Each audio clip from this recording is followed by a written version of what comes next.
Mas, ô Paulo, aí tá, né? Você acompanhou essa semana essa querela com o Carrefour? Essa confusão toda? Eu vou te fazer uma pergunta. Porque, não, assim, a gente sabe que a questão, na verdade, não é a carne, é o acordo, né? O que se quer é se derrubar o alvo lá, é o acordo. Isso. Mas eu quero te fazer uma pergunta, a tua visão, né? A gente quer te ouvir, a tua visão. Está valendo ainda a pena esse acordo do Mercosul com a Europa, diante de tudo que a gente está vendo no mundo? Como é que você enxerga isso? Olha, comandante, uma coisa que me irrita tanto, que eu, às vezes tenho que me conter para não usar palavras fortes em relação ao governo Lula. Eu não sei por que esse governo Lula ainda continua negociando esse acordo. Ele foi herdado do governo Bolsonaro. Mal negociado. Muito mal negociado. É lesivo ao Brasil. Por que nós estamos negociando isso? O governo Lula diz que melhorou o acordo herdado do governo Bolsonaro, mas não mostra em que ele melhorou esse acordo. Está mais opaco que chinês nessa questão, entende? Então, eu vejo muito... Olha só o que está acontecendo. Se nós nos salvarmos desse acordo, não vai ser por obra do instinto nacional do governo Lula, vai ser por obra do protecionismo francês, polonês, irlandês. Porque lá também o nacionalismo impera. Os alemães querem mercados para os seus produtos industriais. A França quer o mercado dela reservado para a sua grande agricultura. Entende? E olha que esse acordo nos deu muito pouco acesso adicional aos mercados agrícolas europeus. Mesmo assim, eles não querem. A agricultura é um modo de vida para grande parte da população rural, não querem saber.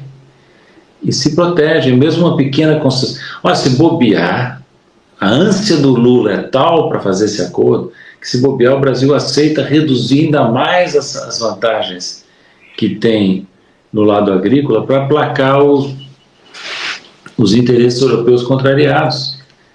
Porque veja, comandante, o protecionismo nem sempre se assume como tal, né?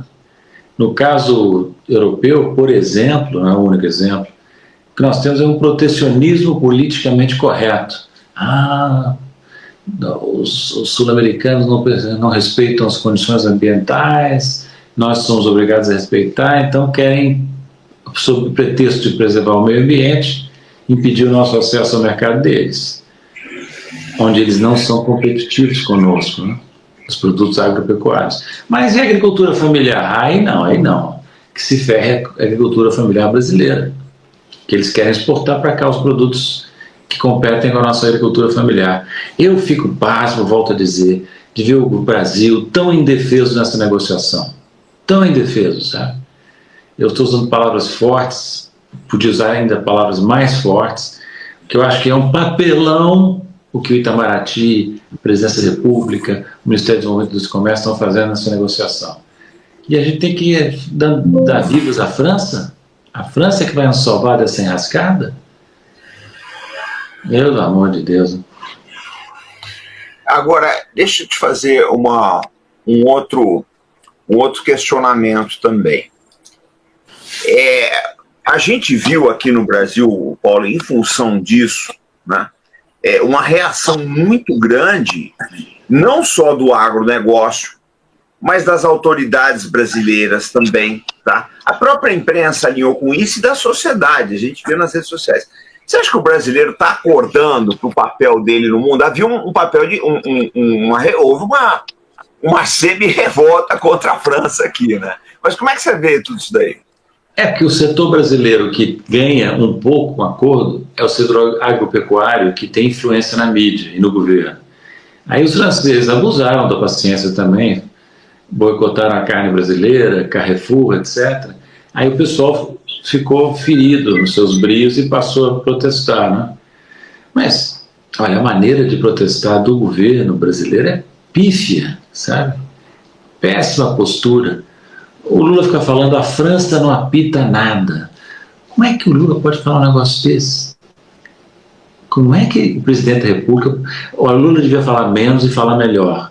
Improvisar menos, porque ele dá muito bom dia a cavalo, vive improvisando discurso sobre assunto delicado. O que ele acha que a França é na Europa? que brincadeira é essa de dizer que a França não apita nada? E que a Ursula von der Leyen o procurou para fechar acordo? Pelo amor de Deus, né? Eu votei no Lula, mas não deixo de fazer minhas críticas quando eu julgo que elas são necessárias. E nesse caso são ultra necessárias. O posicionamento do governo brasileiro chega a ser lamentável, sabe, nessa questão. O agro está fazendo a parte dele, né? Quer manter o mercado francês, quer, se possível, ampliar um pouquinho. O acordo dava esse pouquinho adicional, não sei se ainda vai dar. Então o agro sobe nas tamancas. Mas aí o Ministério da Agricultura, a mídia e tal, mas não é esse o ponto. Do ponto de vista do Brasil, nosso desenvolvimento fica solapado. Porque enquanto os europeus, os americanos, os outros todos praticam protecionismo, o Brasil vai embarcar num acordo de livre comércio com a União Europeia. É uma brincadeira totalmente démodé isso, totalmente ultrapassado, na minha modesta opinião.